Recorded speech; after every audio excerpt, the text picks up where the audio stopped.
Hey guys, I'm Joey, and today I get to say something that I've never said before. Somebody sent me a guitar.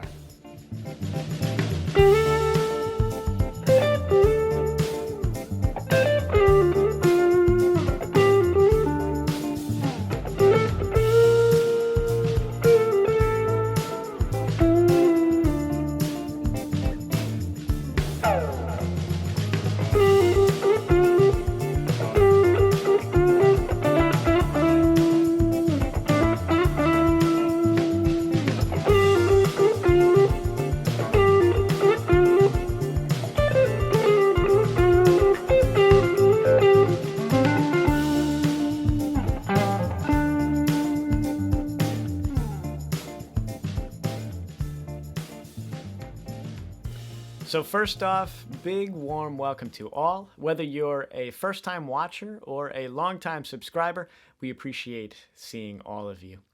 Now, as I just mentioned before, somebody sent me the guitar we're about to look at. I didn't have to go buy it. This is the Ruckus RS Tribute. Now, Jason, the head man at Ruckus Guitars, sent this out to me, and I believe he may have sent this model out to some other guys, some other guitar players and YouTubers out there, because the brand is up and coming, and Jason has the model design-wise pretty much where he likes it. But he was hoping to get a player's perspective and some suggestions and feedback from somebody that plays guitars all the time to see what's really good about the instrument already and what maybe could be improved to make the playing experience for people that buy it as good as it possibly could be. So that's kind of a cool thing. I've never been a part of, this kind of process before. So really excited for that. I've had the guitar for a couple of weeks, been talking to Jason back and forth throughout the entire process. And what I want to tell you is, while you may choose to disregard everything I say or everything you hear in this video, because I didn't have to purchase this instrument, I can tell you that in giving Jason all of my feedback and talking about the video that I was going to record here, he gave me the green light to be as honest with you as I was with him. So, pretty stand-up guy. And that's what today's video is all about. It's all about honesty and tones. So, we're going to do an overview of the guitar itself. We'll do some sound samples, running through the pickup combinations, and then we'll discuss my final thoughts at the very, very end. Let's get to it.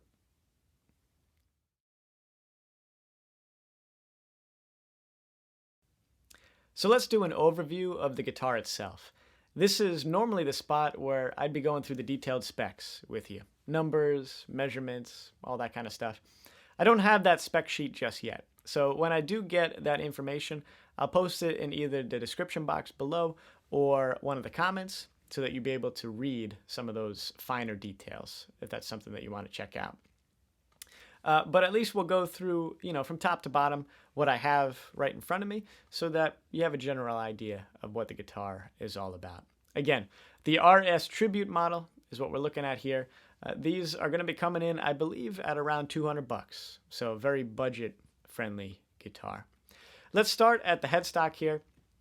We have a 3 on each side headstock design. Normally with an S-style guitar, you'd see 6 tuning machines right in a row. So this is kind of cool. Sets you apart from, the guys playing Strats next to you. And it also has a little bit of that PRS Silver Sky kind of flair to it. So kind of neat there. The headstock is parallel to the fretboard, no tilt back. So because of that, you do have a string tree covering the 4 middle strings. The nut just below that is cut and shaped, just about average for a guitar in this price range. Nothing too crazy, good or bad as far as that goes. While we're up in this area, I do want to talk about the tuning machines themselves. While this is a budget-friendly guitar, I will say one of the weak areas are the tuning machines. I do believe that they should get a little bit of an upgrade. Tuning stability on this guitar is a little bit of a challenge, and I think a lot of it has to do with the quality of these tuning machines. They could use a little bit of an upgrade, as I said. Let's go down to the neck and fretboard itself, and I got to tell you, this is the spot where the guitar really shines, metaphorically speaking. This is my favorite part of this guitar because the neck and fretboard and the fretwork has been taken care of very, very well. The neck is maple. Also, the board itself is maple. The back of the neck, it has a satin finish, very smooth playing, not sticky at all. 21 frets, dot inlays on the fretboard, and the fretwork itself, I'm going to call way above average for a guitar in this price range. If you're buying something for $200, you'd be expecting, to experience some sharp fret ends, maybe some high frets, some low frets, just not the best quality of fretwork. But on the RS Tribute, I can honestly tell you that the fretwork here is like I said, way above average, and they did an excellent job. I really enjoyed, running up and down the neck on this guitar. So that's a major plus. Something that surprised me and maybe yourself, because it just was not something, it was not something that I was expecting. Let's go ahead and move down to the body itself. Double cutaway body here. Kind of a little bit of a unique shape. It kind of reminds me of a Strat mixed with a Mosrite. You remember those guitars that like the Ventures used to play? It's got like those squarish horns. The body's made out of mahogany. Kind of neat there. Looks like mine is 3 pieces glued together. Let's go ahead and flip to the back because I want you to see the heel joint here where the neck meets the body. Bolt-on neck, but the heel joint's been contoured, which is really cool.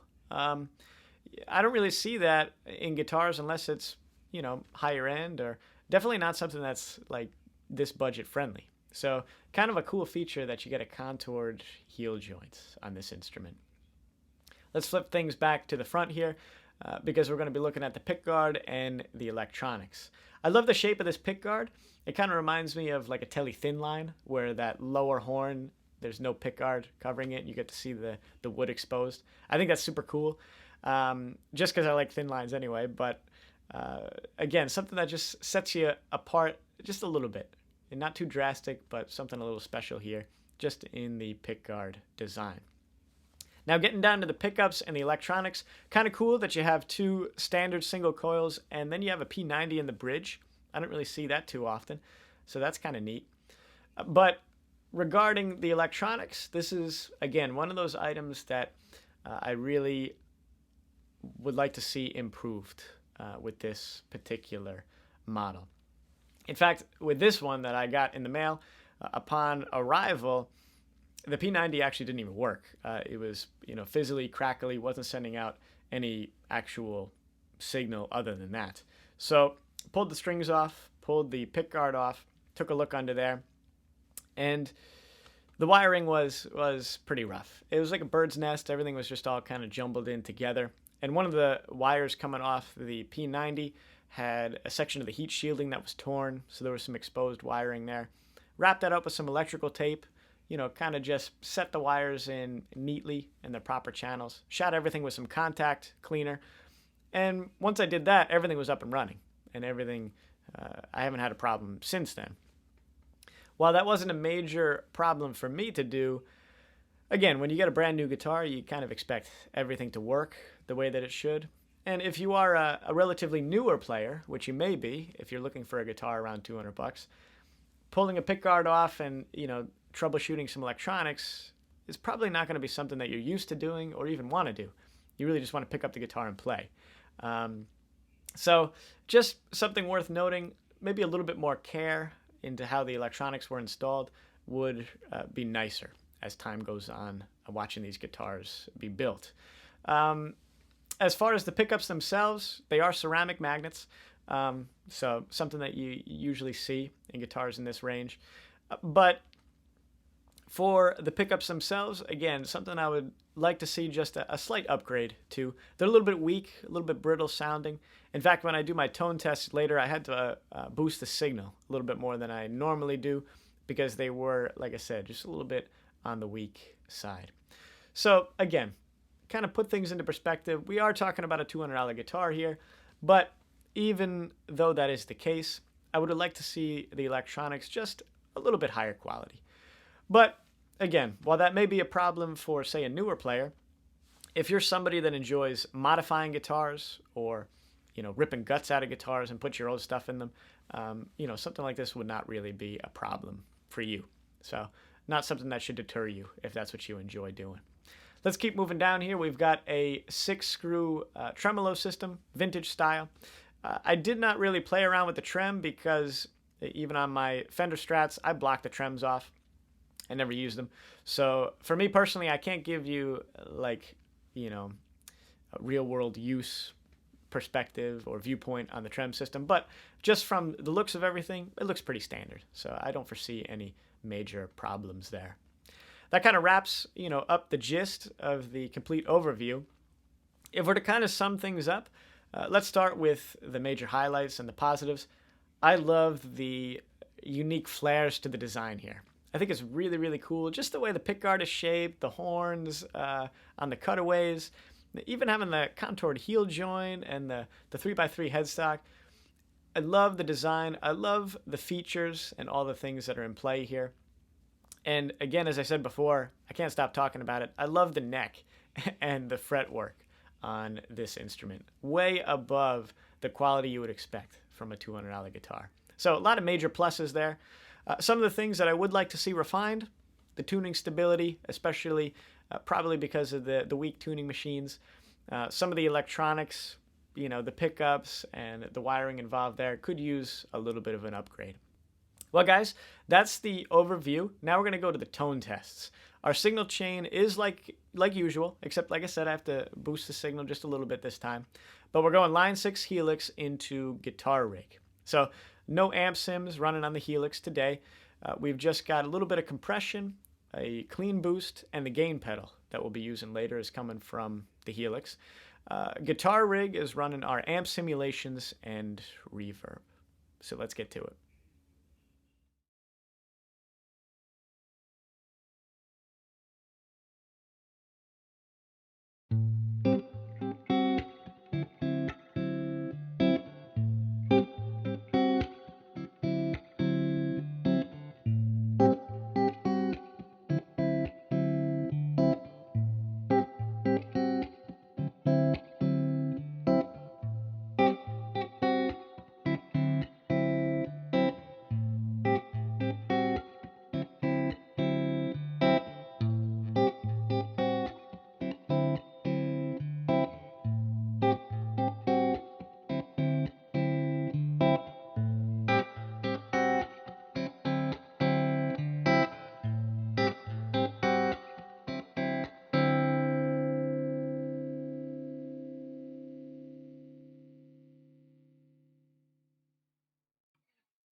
So my final thoughts, and that really is the tricky part for me this time, isn't it? But again, earlier in the video, I told you today was all about honesty, and that's exactly what we're going to be talking about here in our concluding comments. First off, dealing with the Ruckus guitar brand, especially Jason. Jason being the head man over there has been a real joy. Jason's a real top-notch guy. In communicating with him, from the moment that he reached out to me asking if I would be interested in doing this, to the back and forths since then, me giving him my perspective on things, some of my feedback, positive and negative, he's been high class the entire time. Great at communication, good, respectful throughout everything.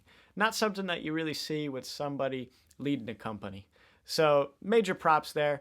Jason, the guy running Ruckus Guitars, is awesome.